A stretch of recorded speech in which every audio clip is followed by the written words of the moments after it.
नमस्ते। मैं प्रियंका लखनऊ से। गरीब की भूख, कितनी सरकारें आई, कितनी योजनाएं आई, देश में कितना बदलाव हुआ, मगर क्या गरीब की भूख खत्म हुई? क्या आपको अब गरीब नहीं दिखते हैं? नंग धड़ंग बच्चे जिनका पेट और पीठ एक हो जाता है, जो जिनकी मूलभूत आवश्यकताएं पूरी नहीं होती हैं। गरीबी दो प्रकार की होती है, एक सापेक्ष गरीबी और एक निरपेक्ष गरीबी। सापेक्ष गरीबी वह होती है जो हमारी जब मूलभूत आवश्यकताएं ही ना पूरी हो। निरपेक्ष गरीबी वह होती है जब किसी के तुलनात्मक अध्ययन किया जाए कि इसके पास ज़्यादा है, हमारे पास कम है। लेकिन हमारे देश में सापेक्ष गरीबी का प्रतिशत बहुत ज़्यादा है। बच्चों के पीठ और पेट लोगों के एक हो जाते हैं, इतना उनके अंदर कुपोषण है, इतना अशिक्षा है, रहने का स्थान इतना अव्यवस्थित है। मतलब कुछ भी हो उनके जीवन में ऐसा नहीं है जो अच्छा हो। हम कह सकते हैं कि जो अच्छा हो। और एक बात और कि भूखा व्यक्ति कौन सा पाप नहीं करता। बुभुक्षितम किम न करोति पापम, जिसका पेट ही नहीं भरा रहेगा वो कौन सा पाप नहीं करेगा। तो जो मूलभूत ज़रूरतें हैं वह पूरी हो जाए। और कभी कभी तो ये लगता है कि कितना कुछ बदल गया, हम लोगों के बचपने से अब तक कितनी चीज़ें बदल गई, पर कुछ चीज़ें हैं जो बिल्कुल नहीं बदली। जो गरीब हैं, जो वंचित हैं, अभी भी बहुत सारे लोग हैं ऐसे हैं जो बहुत ज़्यादा वंचित हैं। तो क्या ये गरीबी कभी ख़त्म हो पाएगी विश्व से, देश से? और जैसे जिसका जो मूल स्वभाव है, कभी कभी लगता है कि जैसे जिसका जो मूल स्वभाव है वो भी ख़त्म हो जाएगा। जैसे कि आग का स्वभाव है कि वो दहकती रहती है, अगर वो बुझ गई तो हम कहते हैं अरे ये आग नहीं है, ये तो राख है। ऐसे ही जैसे चंद्रमा का मूल स्वभाव है शीतलता, हम कहते हैं अभी बहुत गर्म है, अभी थोड़ा शाम होगा तो थोड़ी सी हवा चलेगी, चंद्रमा आएगा, सूरज जाएगा। सूरज का मूल स्वभाव गर्म है, चंद्रमा का शीतल है। तो ये मेन बात यही है कि जैसे जिसका मूल स्वभाव जो है वो भी छूट जाएगा तो भी क्या गरीबी खत्म हो पाएगी? क्या गरीब नहीं रहेंगे?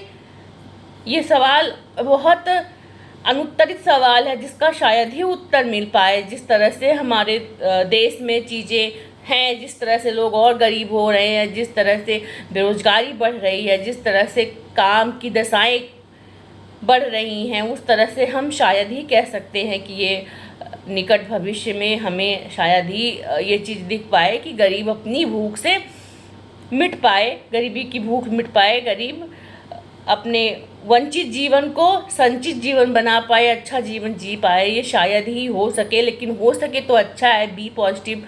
हम उम्मीद करते हैं कि गरीब खुद भी जो उनकी अपनी जो आदतें हैं उसको छोड़ेंगे, और सरकारें भी कोशिश कर रही है, हम भी अपने तरीके से हर एक नागरिक जो कर सकता है वो कोशिश करे, वंचितों के लिए जो कर सकता है वो करे। तो एक बहुत छोटी सी कविता है गरीब की भूख, आपको पसंद आएगी तो आप मुझे ज़रूर बताइएगा। जो जिसका मूल स्वभाव है वो ख़त्म हो जाएगा तो भी क्या गरीबी मिटेगी? इसी पे कविता है। एक दिन कविता मर जाएगी, एक दिन कविता मर जाएगी, सूख जाएंगे भाव, भाव सूख जाएंगे, कविता मर जाएगी। सूरज में खलिश नहीं रहेगी, सूरज में खलिश नहीं रहेगी, चाँद भी मुंह फुला लेगा, चाँद मुंह फुला लेगा। पलाश के फूल खिलने को बोराएंगे नहीं, पलाश के फूल खिलने को बोराएंगे नहीं।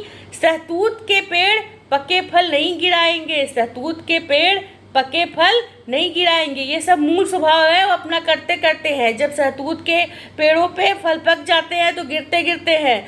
पलाश के फूल जब उनका मौसम आता है तो फूलते फूलते हैं, बहुत अपने आप फूलते हैं और एकदम सुगंधित होकर फूलते हैं। प्रेमिकाएं भी शर्माना छोड़ देंगी, प्रेमिकाएं भी शर्माना छोड़ देंगी। प्रेमी ताकना, प्रेमी ताकना। बसंत में कोयलें नहीं कूकेंगी, बसंत में कोयलें नहीं कूकेंगी। मंजरी खिलेगी नहीं, मंजरी खिलेगी नहीं। दुनिया हरी भरी हो जाएगी, दुनिया हरी भरी हो जाएगी। ओस नहीं आएगी आँखों में, ओस नहीं आएगी आँखों में। फिर भी खत्म नहीं होगी गरीब की भूख, फिर भी खत्म नहीं होगी गरीब की भूख। अमूमन प्रेमिकाएं शर्माती हैं और प्रेमी जो है वो ताकते रहते हैं, ये मूल स्वभाव है।